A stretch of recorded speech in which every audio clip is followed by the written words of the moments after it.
Ito po ay tungkol doon sa, ito po mga kababayan, ay tungkol doon sa, ano tawag dito, tanim pokpok. Yung tanim pokpok nila Jing Paras, di umano, tanim pokpok nila Lebiste. Sabi ni Ding Dong 6132, sino naman na magdedetermine kung totoo o hindi? Ikaw o Kamon? O sabi daw kay Robin Padilla. Di ba? Hindi, pero sa kanila ho, mga kababayan, mahilig po yung mga yan gumawa ng mga fabricated. Si Roque nga isa pa, di ba? Sila Roque, sila Maharlika, at yung ibang mga DDS, gumawa pa ng video para sa pulin si Pangulong Bongbong Marcos doon sa kanilang mga doon sa kanilang mga pagpapabagsak kay Pangulong Bongbong Marcos. Ano na? Wala dito.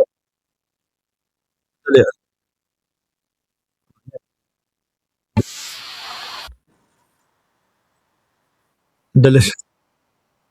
Humingi kasi yung YouTube. Okay. Game.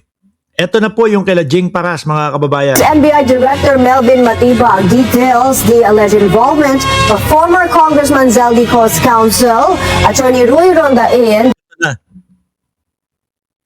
Sabi ng NBI ay involved dito sa tanim pokpok, mga kababayan, or honey trap, yung abogado ni Saldico na si Roy Rondain ho, mga bossing. Pakinggan ho natin, mga kababayan, baka talagang kung ano-ano na yung ginagawa nila upang sa ganun ay pabagsakin etong mga kalaban po nila. NBI Director Melvin Matibag details the alleged involvement of former Congressman Zaldico's counsel, Attorney Roy Rondain, in a supposed honey trap plot targeting high-ranking government officials.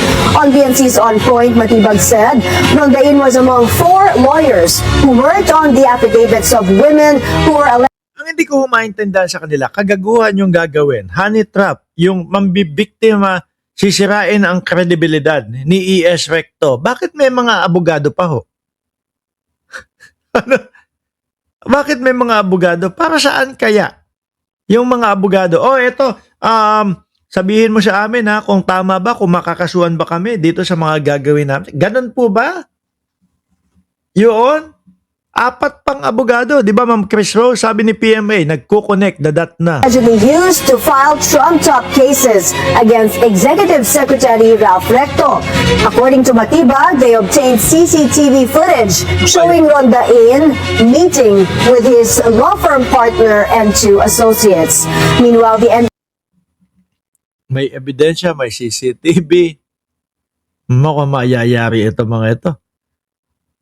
Siguro iniisip nila, wala na, yung boss natin, si Saldico, kailangan makawala. O sige, isa-isahin natin silang gibain. Isa-isahin natin silang taniman ng kung ano-ano. Ito nga ang naisip nila, tanim pokpok, di umano. At yung isa po, mga kababayan, nakauwi na ba? O bumalik na ba ng bansa? Itong si Leandro Lebiste, tsaka yung nanay niya. O hanggang ngayon wala pa din, nasa labas pa din ng bansa. Ang galing naman, grabe.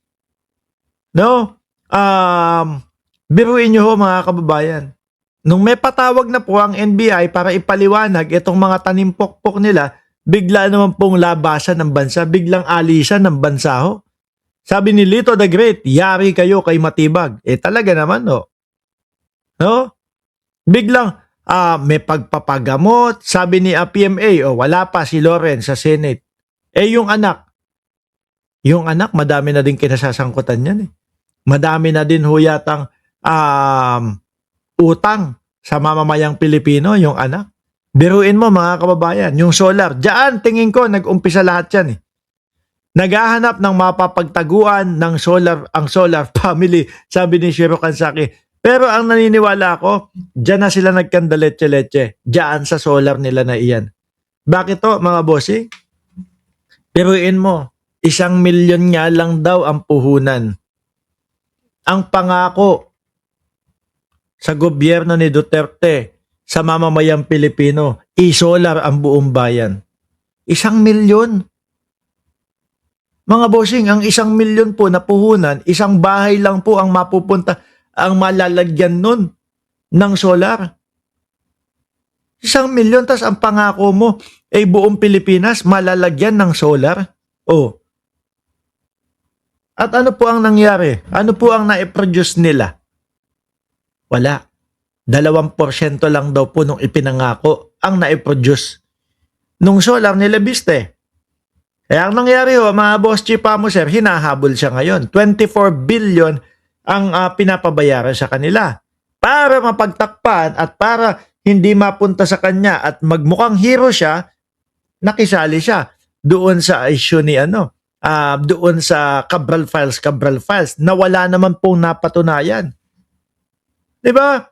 Kung titingnan nyo, yung ginagawa ni Lebiste ng batang yan, makikisawsaw doon sa mga issue. Tapos pagmumukain ang kanyang sarili na eto hero ako yung pinaka ganito, ako yung pinaka naghahagilap or whatever dito. 'Di ba? Pero ang focus lang talaga at tingin ko mga kababayan para mapagtakpan po yung solar na yan. No? 24 billion penalty sa DOE plus 10 billion plunder case pa.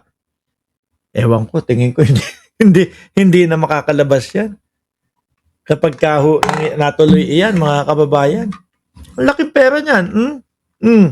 BI chief said they also Tapos ganadong-ganado pa isigaw ng mga DDS yung pangalan na superhero nila, si Leandro Lebiste. Kahit po wala na silang kuryente, kahit wala na,